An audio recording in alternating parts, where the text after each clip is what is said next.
चैत्र नवरात्रि में माँ की कृपा प्राप्त करने के लिए उपाय। लौंग से करने के उपाय सुनिए। 9 दिन माँ को क्या भोग लगाए कि साल भर समस्त परिवार पे माँ का आशीर्वाद बना रहे।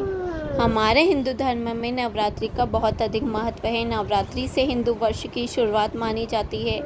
इस साल चैत्र नवरात्रि 30 मार्च को शुरू होगी। मैं कुछ उपाय बता रही हूँ। यह उपाय बहुत ही सिद्ध है। इस उपाय को करने से हमें जीवन की हर समस्या का समाधान मिलता है। पहला उपाय है मनोकामना पूर्ति के लिए एक लौंग का उपाय। नवरात्रि में रोज एक लौंग अपने हाथ में लेकर माँ के मंत्र का जप करके उनको अर्पित करें। इससे मनोकामना पूर्ण होती है। दूसरा उपाय है घर की नकारात्मकता दूर करने का उपाय। 9 दिन गेट पर लौंग जलाए। इससे घर की नकारात्मकता दूर होती, पॉजिटिविटी आती है। तीसरा उपाय आर्थिक तंगी दूर करने का, इसलिए 9 दिन तक रोज 2 लौंग के जोड़े माँ को अर्पित करें। माँ के मंत्रों का जाप करें, इससे आर्थिक तंगी दूर होगी। कर्ज से छुटकारा पाने का उपाय, अगर आपने किसी से कर्जे ले रहा है तो 9 दिन तक लौंग जलाकर उसकी राख माँ दुर्गा को अर्पित करें। बुरी नज़र से बचने का उपाय, अगर आप बुरी नज़र से बचना चाहते हैं तो 9 दिन एक लौंग को काले कपड़े में बांधकर अपने पास रखें। इससे आपको बुरी नज़र नहीं लगेगी। ये कुछ उपाय थे। अब हम जानते हैं कि नवरात्रि में 9 दिन माँ को क्या भोग अर्पित करें जिससे माँ शीघ्र प्रसन्न होकर हमें वर प्रदान करे। पहला दिन होती है माँ शैलपुत्री का दिन। इस दिन माँ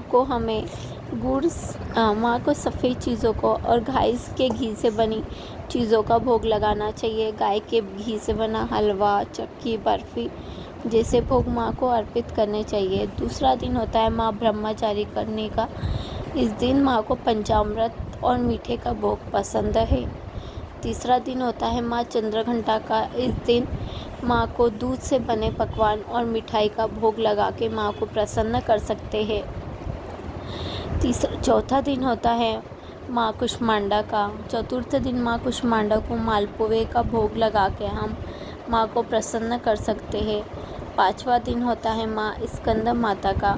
5वें दिन हम माँ को केले का प्रसाद लगाकर उनकी कृपा प्राप्त कर सकते हैं। 6वां दिन होता है माँ कात्यायनी का। कात्यायनी माँ को शहद और मीठे पान का भोग अत्यंत प्रिय है। इस दिन यह भोग लगाकर हम परिवार में सुख समृद्धि बना सकते हैं। 7वें दिन माँ को गुड़ से बने भोग लगाना चाहिए। गुड़ के बना हलवा, गुड़ से बनी बर्फ़ी, गुड़ से बने खीर का भोग लगाते हैं तो माँ परिवार का कल्याण करती है। 8वें दिन माँ को गौरी की पूजा होती है। इस दिन माता को नारियल के बने पकवान और नारियल से बनी बर्फ़ी आदि अर्पित करना चाहिए। नारियल का मेन भोग लगाया जाता है। 9वें दिन माँ सिद्धिदात्रा की पूजा होती है। इस दिन माँ को उनके अति प्रिय चने या पूरी, हलवे आदि का भोग लगा के प्रसन्न कर सकते हैं।